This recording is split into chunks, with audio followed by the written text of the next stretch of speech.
Selamat siang, perkenalkan nama saya Willy Wirata. Saya mahasiswa Fakultas Teknik Universitas Tanjung Pura Pontianak.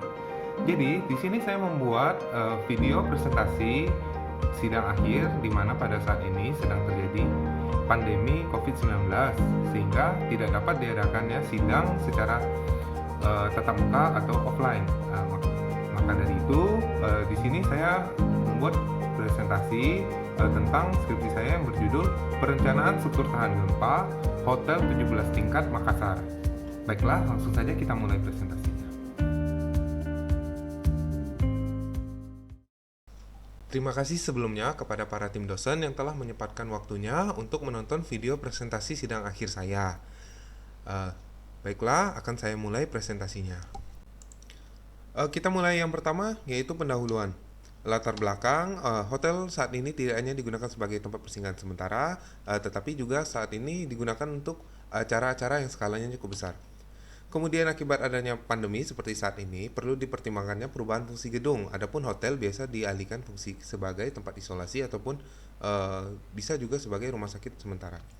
Kemudian perlunya struktur tahan gempa apabila daerah tersebut dilanda oleh gempa. Kemudian perlunya menyesuaikan dengan peraturan yang baru. Kemudian daerah di sekitar Makassar sering dilanda gempa yang cukup besar.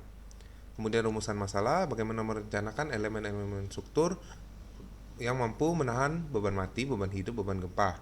Kemudian ada pun tujuan penulis supaya dapat merencanakan struktur bangunan gedung yang tahan, dalam hal ini hotel 17 tingkat yang berada di Makassar. Kemudian penulis dapat mengetahui permasalahan yang ada dalam proses analisa perhitungan. Adapun pembatasan masalah, yang pertama, perencanaan fondasi dianggap perletakan jepit, kemudian hanya memperhitungkan beban mati, hidup, dan beban gempa. Kemudian tidak mencakup segi arsitektural, perencanaan mengacu pada SNI Gempa tahun 2012 dan SNI 2013 untuk persyaratan struktural dan tentang pembebanannya. Kemudian perencanaan struktur utama menggunakan sistem rangka pemikul momen tanpa dinding geser. Metodologi. Untuk metodologi yang pertama dilakukan yaitu perencanaan pendahuluan, perkiraan dimensi awal, plat lantai, balok, dan kolom. Kemudian perencanaan utilitas bangunan, ada lift dan tangga. Kemudian analisis dan permodelan struktur. Kemudian ada pun desain plat lantai. Kemudian desain penulangan balok, desain penulangan kolom, dan desain fondasi. Untuk langkah-langkah perhitungan pada tiap bab dapat dilihat pada slide. Ini diagram alirnya. Kemudian kita masuk ke perencanaan pendahuluan. Nah, di sini ini adalah permodelan struktur. Yang sebelah kiri itu permodelan struktur dalam 3 dimensinya. Yang sebelah kanan saya ambil bagian pada lantai tipikalnya. Adapun dimensi struktur yang sudah dilakukan perhitungan, kemudian diambil kesimpulan. Untuk balok ada 4 macam, untuk plat didapat 2 macam, dan untuk kolom di sini ada 7 jenis. Kita masuk ke perencanaan utilitas bangunan. Di sini ada perencanaan tangga, yang mana perencanaan tangga bagian tengah dan bagian sebelah kanan. Ini ukurannya sama, yaitu 3,6 kali 2,45 meter. Di mana di sini dibedakan menjadi 3 tingkat yang berbeda. Kemudian ada 2 tipe berdasarkan tinggi bordesnya. Nah, untuk ini tingkat 3,9 meter, tinggi antar bordesnya itu 1,3. Ini masuk ke tangga B. Yang ini juga sama, tangga B dengan tinggi tingkatnya 5,2 meter. Nah, yang ini tinggi tingkat 3,6 meter, ini dikategorikan sebagai tangga A. Kemudian karena tangga ini dirancang terpisah dari struktur utama, maka ada pun permodelan tangga seperti pada gambar, dan ada beban-beban yang dikenakan pada permodelan tangga ini, ya, di mana tertera pada slide. Kemudian kita masuk ke perencanaan penulangan tangga. Nah, ini data perencanaannya. Kemudian ini parameter rasio yang digunakan.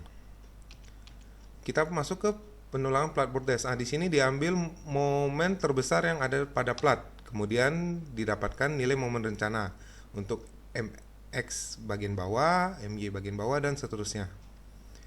Setelah didapat momen rencana, kemudian dihitung. Nah, ini perhitungan tulangan atas arah X. Setelah dihitung, ini untuk perhitungannya sama untuk penulang lainnya, kemudian ditabelkan. Didapat hasil seperti pada tabel. Kemudian untuk plat tangga juga sama, diambil momen yang terbesar, didapatkan momen rencana.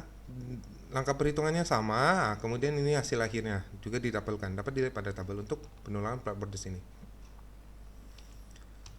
Ini untuk detail tangganya, ini detail penularan tangga A-nya yang tinggi antar bordes 1,2, yang ini untuk yang tangga B-nya. Untuk lift penumpang sendiri, ini langkah perhitungannya, didapat hasil jumlah lift yang dibutuhkan yaitu 4 buah. Dari data perencanaan yang sudah dihitung, kemudian akan dihitung digunakan, dipilih lift yang akan digunakan. Nah, dapat dilihat pada tabel yang bagian kotak merah, itu adalah lift yang digunakan. Untuk pit reaction R3 dan R4 nantinya akan digunakan pada pembebanan seperti yang ada pada slide. Nah, jadi nanti R3 dan R4 itu digunakan sebagai beban terpusat, di mana di sini sudah dibagi dua untuk kanan dan kirinya. Kita masuk yang berikutnya pada analisa pembebanan.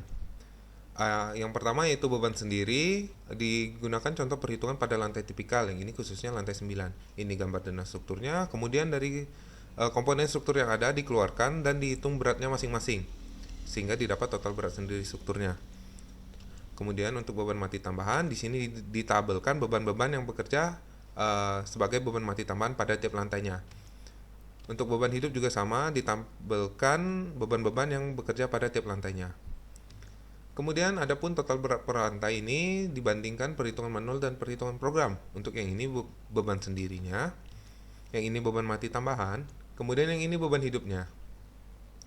Setelah itu kita dapat menentukan kategori risiko dan faktor keutamaan gempa, di mana untuk hotel itu dapat dimasukkan jenis pemanfaatannya sebagai gedung, apartemen, atau rumah susun, sehingga masuk ke kategori risiko 2, yang mana kategori risiko 2 ini faktor keutama gempa IE-nya nilainya adalah 1. Kemudian menentukan kelas situs. Dari data nilai NSPT yang ada dan kemudian diolah nilainya sehingga didapat kelas situsnya. Untuk perencanaan ini masuk dalam kategori tanah sedang dengan kelas situs SD. Untuk respons spektrum design menentukan parameter SS dan S1 yang mana nilainya ini diambil dari nilai Puskim. Kemudian dari nilai yang didapat dapat menentukan FA dan FV-nya, sehingga didapat FA nilainya 1,6 dan FV 2,4. Kemudian menentukan parameter respons spektrum design. Dengan data yang sudah didapat di atas kemudian dihitung, dapat dilihat pada slide. Dari hasil hitungan ini, kemudian kita dapat membuat gambar grafik respons spektrum desainnya, dapat dilihat pada slide untuk gambarnya. Kemudian masuk ke kategori desain seismik. Dari nilai yang sudah didapat di atas, dapat dikategorikan untuk perencanaan struktur ini masuk KDSC, yang mana KDSC ini dapat menggunakan rangka beton bertulang pemikul momen khusus ataupun yang momen menengah. Untuk perencanaan skripsi ini, saya menggunakan yang perencanaan rangka beton pemikul momen khusus. Kemudian masuk ke pengecekan periode fundamental struktur. Dengan nilai SD1 yang sudah didapat tadi, didapat nilai CU yaitu 1,58. Dan kemudian kita dapat menghitung batasan bawahnya yaitu TA, nilainya 2,061. Dan dari program didapat nilainya itu 3,24, dan hasilnya nilai CUTA ini adalah untuk batas atasnya. Sehingga dapat diambil kesimpulan bahwa nilai TC memasuki batas atas dan batas bawah, sehingga TC dapat digunakan. Kemudian analisa berikutnya yaitu partisipasi massa. Dalam SNI disebutkan partisipasi massa harus 90%. Nah, dari program sudah menghasilkan partisipasi massa sebesar 0,9 atau 90%. Untuk pemilihan jumlah ragam ini, dalam ini digunakan yang SRSS. Kemudian untuk gaya dasar seismiknya, nilai V, ini rumusnya. Kemudian ini untuk perhitungannya. Kemudian pertama yang dihitung adalah menghitung nilai CS atau koefisien respons seismik. Yang ini nilai CS max-nya. Kemudian dalam SNI, CS max tidak perlu melebihi CS dan harus tidak kurang dari CS min.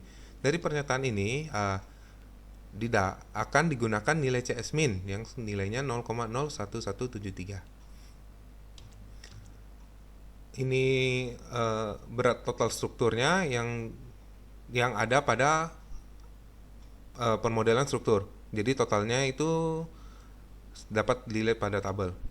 Dari berat total struktur yang ada, kita dapat menghitung nilai gaya geser dasarnya. Didapat gaya geser dasarnya dengan perhitungan manual, kemudian dibandingkan dengan program. Nilainya tidak terlalu jauh sehingga hasil dapat dapat dikatakan sesuai dengan SNI yang berlaku. Kemudian nilai gaya geser dasar ini harus dicek antara dinamik dan statiknya, di mana gaya geser dinamik ini harus sama dengan 85% gaya geser statik. Yang di sini nilainya belum terpenuhi sehingga akan digunakan faktor skala yang baru. Nah, ini perhitungannya. Nah, dari faktor skala yang baru bahwa nilai V statik itu sudah sama nilainya, V dinamik sudah sama nilainya 85% dengan V statik sehingga terpenuhi. Untuk distribusi vertikal gaya gempa ini rumusnya, sehingga hasil didapat antara manual dan program. Dapat dilihat pada tabel. Kemudian ini adalah ilustrasinya. Kemudian kita masuk ke simpangan antara lantai. Jadi di SNI sudah ditentukan batas simpangan izinnya, kemudian ini hasilnya dapat dilihat pada tabel bahwa nilai simpangan izinnya delta X dan delta Y itu tidak melebihi dari delta A. Ini adalah ilustrasi simpangan antar lantainya, yang gambar kiri untuk arah X, gambar kanan yang untuk arah Y-nya. Kemudian melakukan pengecekan P delta. Jadi apabila nilai theta dalam P delta ini tidak melebihi dari theta max, maka P delta tidak perlu diperhitungkan. Nah, ini untuk rumus tetanya. Didapat hasil akhir untuk arah X, theta tidak melebihi theta max. Begitu pula untuk arah Y-nya. Sehingga P delta tidak perlu diperhitungkan. Kemudian kita masuk pada eksentrisitas dan torsi. Jadi, torsi dapat terjadi apabila pusat massa dan pusat kekakuan suatu struktur tidak berada satu poros yang sama. Makanya ini saya tabelkan antara pusat massa dan pusat kekakuan. Karena ada selisih ini, jadi harus kita ada eksentrisitas desainnya, sehingga suatu struktur apabila pusat massa dan pusat kekakuannya tidak berempit tapi masih berada di dalam eksentrisitas desainnya, maka dapat dikatakan bahwa tidak akan terjadi torsi pada bangunan tersebut. Nah, kemudian ini adapun eksentrisitas torsi tidak terduga, di mana tambah 5% dari dimensi struktur, dapat dilihat pada tabel. Kemudian eksentrisitas torsi tidak terduga ini harus dikalikan dengan faktor amplifikasi, yang mana rumusnya sebagai pada tabel. Kemudian ini hasilnya. Jadi nilainya didapat tidak sampai dengan 1, sehingga nilai AX-nya akan digunakan nilainya sama dengan 1. Kemudian kita menghitung eksentrisitas desainnya untuk arah X dan arah Y. Ini hasilnya untuk arah X, ini hasilnya untuk arah Y. Untuk memudahkan, saya mengambil contoh di sini pada lantai 16. Nah, ini gambar eksentrisitasnya. Yang titik merah itu adalah eksentrisitas desainnya, yang titik hijau itu adalah pusat kekakuan, yang titik oranye itu adalah pusat massanya. Jadi dapat dilihat bahwa tidak berhimpit tapi masih masuk ke dalam jangkauan area eksentrisitas desainnya. Kemudian kita menghitung ketidakberaturan horizontal. Yang pertama torsi 1A dan 1B. Ini untuk arah X. Nilainya tidak, delta max tidak melebihi dari persyaratan yang harus, sehingga struktur beraturan. Begitu pula untuk arah Y-nya juga beraturan. Kemudian ketidakberaturan horizontal yang tadi, ini untuk yang torsi, ini saya ilustrasikan juga dalam gambar ini. Dapat dilihat gambarnya. Kemudian untuk yang vertikal, pengecekan yang tipe 5B. Jadi ini ditabelkan perhitungannya bahwa pengecekannya memenuhi persyaratan dan tidak terjadi ketidakberaturan vertikal. Kita masuk pada penulangan plat lantai. Di sini akan digunakan momen-momen terbesar yang ada pada plat lantai di sini. Di sini dicontohkan pada plat lantai 16. Dapat dilihat momen lapangan maksimum dan momen tumpuan maksimumnya seperti pada slide. Kemudian data umum perencanaannya ini, dari data umum perencanaan dan momen maksimum yang sudah didapatkan dapat dihitung penulangannya. Yang ini contoh perhitungan daerah penulangan arah X-nya. Ini digunakan wire mesh pada daerah lapangan, ini M8 dengan jaraknya 150 mili. Untuk perhitungan plat lantainya yang lainnya, daerah tumpuannya juga sama, dan ini hasilnya dapat dilihat pada tabel, sehingga penggunaannya untuk lapangan wire mesh M8 dan untuk tumpuan wire mesh M12. Ini gambarnya. Kemudian kita masuk pada penulangan balok. Ini tinjauan lokasi balok yang diperhitungkan, dapat dilihat pada slide. Kemudian untuk data perencanaan umumnya seperti tertera pada slide. Kemudian untuk SRPMK ini ada persyaratan pengecekan geometri yang harus dipenuhi. Untuk yang pertama dapat dilihat ini sudah memenuhi, yang kedua juga sudah memenuhi, begitu pula untuk persyaratan ketiganya juga sudah memenuhi. Kemudian yang ini hasil analisa gaya dalam yang dibantu oleh program. Ini lanjutannya. Kemudian ini diagram momen baloknya, diambil momen maksimumnya saja, yang sebelah tabelnya. Kemudian kita mencontohkan perhitungan untuk pada bagian tumpuan sebelah kiri. Di sini kita menentukan keperluan tulang rangkap. Dari persamaan di atas tidak diperlukan tulang rangkap, maka perhitungan berikutnya akan dilakukan perhitungan dengan tulangan tunggal. Ini rasio tulangan tariknya. Nah, ini rasio perlu, min, dan maksimum. Dari nilai ini didapat nilai AS min, minimum, maksimum, dan AS perlunya. Di sini dibutuhkan AS perlunya. Sehingga tulangan yang dipakai 6 buah tulangan. Kemudian kita menentukan daerah tekannya atau bagian bawah tulangannya. Kemudian dari nilai roh perlunya didapat AS min, AS perlu, AS max. Untuk perhitungannya dapat dilihat pada slide ya. Untuk daerah tumpuan sebelah kiri tulangan bawahnya dibutuhkan 4 buah tulangan. Dilakukan juga dengan langkah perhitungan yang sama untuk daerah lapangan dan tumpuan kanannya, tumpuan NJ. Kemudian di sini pada tabel ini sudah ditampilkan hasil perbandingan perhitungan manual dan program. Dapat dilihat selisihnya tidak jauh sehingga perhitungan pada program dapat digunakan. Kita masuk ke perhitungan tulangan transversal atau tulangan gesernya. Ini nilai gesernya dan grafik diagramnya.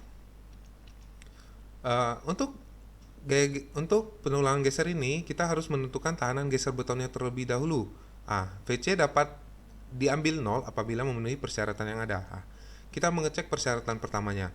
Di sini persyaratannya oke, memenuhi persyaratan. Kita lanjutkan ke persyaratannya yang kedua. Di sini kita harus menghitung VU akibat beban gravitasi terlebih dahulu. Untuk hasilnya dapat dilihat pada slide. Kemudian kita menghitung untuk akibat gempanya. Akibat gempanya juga ini akibat gempa kiri, hasilnya dapat dilihat pada slide. Yang ini kita hitung akibat gempa kanannya juga. Dengan langkah perhitungan juga kurang lebih yang gempa kiri. Ini hasilnya. Setelah itu kita menambahkan untuk gravitasi dan gempanya. Sehingga sudah didapat nilainya, kita dapat mengecek persamaannya. Di sini persamaannya tidak oke atau tidak memenuhi persyaratan sehingga nilai VC harus diperhitungkan. Nilai VC diperhitungkan, dapat dilihat pada slide. Setelah itu kita menghitung nilai tahanan geser tulangannya VS. Di sini penampang mencukupi ya. Setelah itu kita menentukan kebutuhan tulangannya. Dari hasil perhitungan kebutuhan tulangannya juga sama langkah perhitungannya kita lakukan untuk yang sebelah kanan NJ dan untuk lapangannya, dan kita sandingkan hasilnya dengan program. Di sini hasilnya tidak jauh berbeda, maka hasil program dapat digunakan. Kita lakukan juga untuk yang pada penulangan torsinya. Ini gambar diagramnya, yang sebelah kanan tabel perhitungannya. Kita harus menghitung penampang khusus dulu untuk perhitungan tulangan torsi ini. Kemudian kita menentukan perlu tidaknya tulang torsi. Ini nilai TCR-nya. Nilai TU, karena nilai TU kurang dari nilai TCR, maka dibutuhkan tulangan torsinya untuk daerah tumpuan maupun lapangannya. Kita contohkan untuk perhitungan daerah sebelah tumpuan kiri. Ini nilainya dapat dilihat. Kita melakukan pengecekan syarat batas terlebih dahulu, penampang mencukupi. Kemudian ini kebutuhan tulangan torsi transversalnya, perhitungannya dapat dilihat pada slide. Begitu pula untuk yang tulangan longitudinalnya didapat. Setelah itu kita sandingkan hasil perhitungan manual dan program. Untuk daerah NJ dan middle juga sama perhitungannya. Di sini dapat dilihat selisihnya juga tidak begitu jauh ya. Jadi hasil perhitungan pada program dapat digunakan. Ini kita rekap tulangannya yang sudah kita hitung di atas. Kemudian jumlah total tulangan longitudinal yang terpasang, karena tadi ada tulangan torsi ini, kebutuhan tulangan torsi ini akan dibagikan kepada untuk tulangan longitudinal. Kalau yang tadi tulangan transversalnya itu nanti dibagikan ke tulangan transversalnya. Nah, ini penambahan tulangan akibat adanya jumlah tulang torsi yang dibutuhkan. Nah, ini untuk daerah tumpuan kirinya, ini untuk daerah lapangannya, yang ini tumpuan kanannya. Ini juga sama, tulang transversal dapat dilihat pada slide, ini penambahannya. Sehingga tulang terpasang pada balok B3 ini, balok tinjauan kita dapat dilihat pada slide ini ya. Daerah ini ada gambarnya juga. Setelah itu kita menghitung kapasitas momen. Yang ini untuk kapasitas momen daerah tumpuan. Untuk perhitungannya dapat dilihat pada slide. Ini kita menentukan nilai TC dan kapasitas momennya CS. Nah, ini karena nilai tumpuan kiri NI dan NJ sama, maka kapasitas momennya juga sama nilainya. Ini dibandingkan dengan MU untuk yang NI dan NJ. Hasilnya memenuhi. Ini diagram dagangan tumpuannya. Untuk yang ini juga sama pada daerah lapangannya, langsung saja hasil akhirnya di sini sudah memenuhi juga untuk kapasitas momen daerah lapangannya. Yang ini diagram momen baloknya. Kemudian masuk ke pengecekan syarat tulangan longitudinal untuk balok SRPMK. Di sini pengecekan jumlahnya dapat dilihat pada slide bahwa memenuhi persyaratan. Kemudian pengecekan kapasitas momen positif dan negatif. Jadi kita menghitung nilai kapasitas momen positif dan negatifnya. Nilainya dapat dilihat pada slide. Setelah itu baru kita masuk ke pada ini persyaratannya. Jadi untuk persyaratan pertama ini memenuhi persyaratan, untuk persyaratan kedua juga sudah memenuhi persyaratannya. Ini perhitungan kapasitas geser tulangan terpasang. Jadi di sini kapasitas untuk daerah tumpuan itu juga tumpuan kiri itu memenuhi, yang tengah, yang lapangan memenuhi, yang sebelah kanan juga sudah memenuhi persyaratannya. Ini gambar diagram gesernya. Nah, ini gambar detail balok tinjauan kita yang tadi balok label 211 yaitu balok B3. Nah, ini gambar potongannya. Kita masuk pada penulangan kolom. Ini tinjauan lokasi kolom yang akan dihitung yaitu pada lantai 3. Ini data umum perencanaannya. Kemudian kita melakukan pengecekan portal dulu. Jadi dari ini perhitungan yang ada pada slide, kita mendapatkan portal yang tinjau itu merupakan portal bergoyang. Kemudian kita menentukan faktor panjang efektif. Nah, kita menghitung dulu terlebih dahulu faktor tahanan ujungnya. Ini ilustrasi, gambar ilustrasinya. Kemudian setelah didapat faktor tahanan ujungnya, dimasukkan kepada nomogram yang khusus rangka bergoyang. Karena tadi kita sudah menghitung, didapat tinjauan kita itu rangka bergoyang. Setelah itu kita mendapat nilai K-nya. Dari nilai K ini kita dapat menentukan kategori kolom. Jadi dari hasil perhitungan yang didapat, kolom tinjauan termasuk pada kolom langsing atau kolom panjang. Kemudian kita menentukan pembesaran momen portal bergoyang, di mana untuk portal bergoyang ini rumusnya sebagai berikut. Untuk perhitungan pembesaran momen, yang pertama dilakukan adalah menghitung kekakuan kolom. Setelah itu, kita menghitung beban tekuk kritisnya. Dapat dilihat pada slide ya, langkah perhitungannya. Setelah itu, ini menghitung faktor pembesaran momennya. Didapat untuk masing-masing kombinasi. Nah, ini hasil dari pembesaran momen yang didapatkan untuk kolom tinjauan nih. Jadi nilainya adalah MC. Dapat dilihat pada tabel. Kemudian untuk diagram interaksi kolom dari bantuan program AS minimumnya itu 5265 sehingga akan dicoba dengan tulangan D25 jumlahnya 20 buah. Nah, ini data umumnya sehingga ini hasil penabelan untuk diagram interaksinya. Kemudian kita plotkan nilainya. Nah, nilainya yang didapat seperti berikut. Jadi yang titik-titik ini adalah nilai dari pembesaran momen yang kita hitung. Nilainya masuk dalam diagram interaksi yang sudah kita buat. Jadi kemudian kita membandingkan hasil perhitungan kita yang tadi di diagram interaksi yang dibuat dengan manual dengan yang dihasilkan oleh program. Nah, dapat dilihat diagram interaksinya berhimpit sehingga dapat disimpulkan desain program dapat dijadikan sebagai dasar perencanaan. Setelah itu kita meninjau persyaratan strong column weak beam. Ini persyaratannya, ini gambar ilustrasinya. Kemudian ini kita pertama menghitung momen nominal balok. Yang ini arah X, strukturnya bergoyang ke kanan akibat gempa dari kiri ke kanan. Didapat nilainya seperti dapat dilihat pada slide. Kemudian ini juga dihitung akibat goyangan ke kiri untuk arah X, untuk arah Y goyangan ke kanan, untuk arah Y goyangan ke kiri. Nilainya dapat dilihat pada slide. Setelah itu diambil nilai terbesarnya. Nah, kemudian kita menghitung nilai nominal kolom, yang mana nilai ini diambil dari kombinasi yang menghasilkan nilai momen nominal terkecil. Ini untuk arah X-nya, yang ini untuk arah Y-nya. Sehingga kita dapat melakukan pengecekan. Dari pengecekan ini dapat dilihat pada slide, itu nilainya memenuhi persyaratan strong column weak beam. Ini ilustrasinya. Setelah itu kita mengecekkan gaya geser kolom. Nah, jadi pertama kita harus menentukan nilai geser kolom akibat kolom. Akibat kolom terlebih dahulu kita hitung, didapat nilainya, dapat dilihat pada slide. Kemudian kita akibat dari balok kita juga menghitung. Nilainya perhitungannya sama seperti pada strong column weak beam, cuman mutu bajanya kita kalikan 1,25. Ini hasilnya dapat dilihat pada slide. Nah, untuk program langsung didapat dari program. Kemudian kita bandingkan, sehingga dalam perhitungan geser kolom yang digunakan adalah VE akibat balok.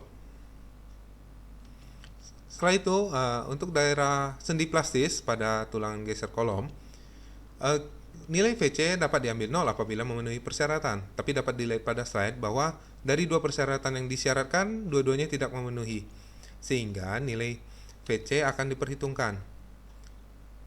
Nah, kemudian kita menghitung dulu panjang daerah sendi plastis kita. Jadi di tinjau ini akan digunakan sejauh 800 mm. Kita menghitung jarak tulangan pada daerah sendi plastis, diambil 50. Kita menentukan tulang transversal minimumnya. Jadi AS minimum didapat 4,307. Ini AS minimum yang akan digunakan. Nah, sehingga di sini perhitungan VC karena tadi tidak sama dengan 0, VC diperhitungkan. Kemudian nilai VC ini melebihi dari nilai VE, maka nilai VS atau tahanan tulangannya tidak perlu diperhitungkan. Tapi karena ada AS minimum yang sudah kita hitung sebelumnya, maka kita akan menggunakan nilai AS minimum saja. Sehingga didapat untuk daerah sendi plastis 3 kaki D10, jaraknya 50 mm. Untuk daerah di luar sendi plastis ini juga sama. Dari VC ini nilainya sudah melebihi VU, maka VS tidak diperhitungkan juga, tapi akan digunakan tulang yang sama seperti pada daerah sendi plastis. Hanya saja jaraknya akan kita sesuaikan sendiri. Untuk daerah di luar sendi plastis digunakan jarak 150 mm. Ini ilustrasinya. Kita masuk ke yang berikutnya, yaitu perencanaan hubungan balok kolom atau HBK. Untuk tinjauan lokasinya dapat dilihat pada gambar. Kemudian ini data umum perencanaannya. Kemudian ini ilustrasinya. Kita menghitung momen nominal baloknya sama seperti pada strong column weak beam, langkah perhitungannya sama, cuman mutunya saja yang dirubah menjadi 1,25 FY. Nah, ini perhitungannya ya sama juga seperti yang sebelumnya. Ini hasil akhirnya. Nah, kemudian dari hasil yang sudah didapat kita dapat menghitung gaya gesernya. Ini untuk gaya geser arah X, ini gaya geser arah Y-nya. Nah, kemudian ini didapat gaya tariknya untuk masing-masing arah. Nah, kemudian dari gaya tarik itu dan gaya geser yang sudah dihitung, kita dapat gaya geser pada HBK untuk arah X, ini untuk arah Y-nya. Diambil nilai yang terbesar. Kemudian kita menghitung VIGIN-nya. Jadi, VIGIN untuk 4 buah balok yang mengekang itu seperti dilihat dalam slide. Jadi, nilai VIGIN-nya memenuhi. Kemudian, ini ilustrasi untuk gaya geser pada HBK-nya. Ini ilustrasinya juga. Kemudian tulangan geser yang dibutuhkan pada HBK.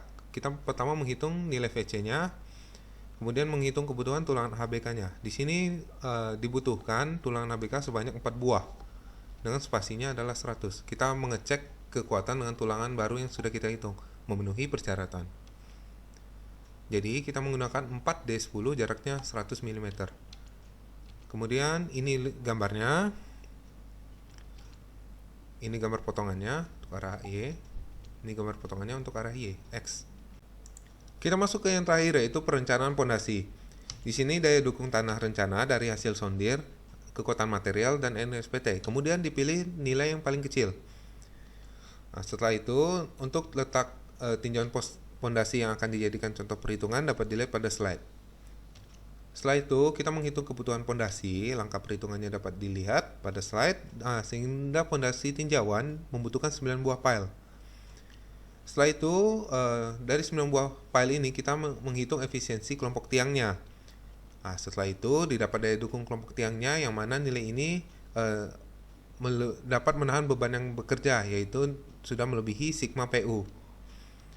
Kemudian ini dihitung daya dukung kelompok tiang sebagai blok, juga nilainya memenuhi. Kemudian dana pondasinya sebagaimana pada slide. Setelah itu kita menghitung beban maksimum tiap tiang. Jadi 9 tiang kita menghitung beban maksimumnya. Kita contohkan untuk yang tiang pertama. Jadi tiang pertama ini ada notasi 1 di sini. Nilainya beban maksimum tiang tidak melebihi beban izin tiang. Kita hitung untuk 9 tiang lainnya, nilainya memenuhi semua. Setelah itu kita merencanakan pile cap-nya. Ini data umum perencanaannya. Pertama kita pengecekan geser pons-nya. Yang ini untuk geser pons satu arah X-nya, nilainya memenuhi. Ini juga yang arah Y-nya, perhitungannya dapat dilihat pada slide. Yang ini untuk geser pons dua arahnya. Setelah didapat gaya geser yang bekerja pada pile cap, kita menghitung kekuatan gesernya, kekuatan geser dari pondasi itu sendiri, yaitu nilai VC. Nah, digunakan nilai VC yang terkecil dari tiga nilai yang ada.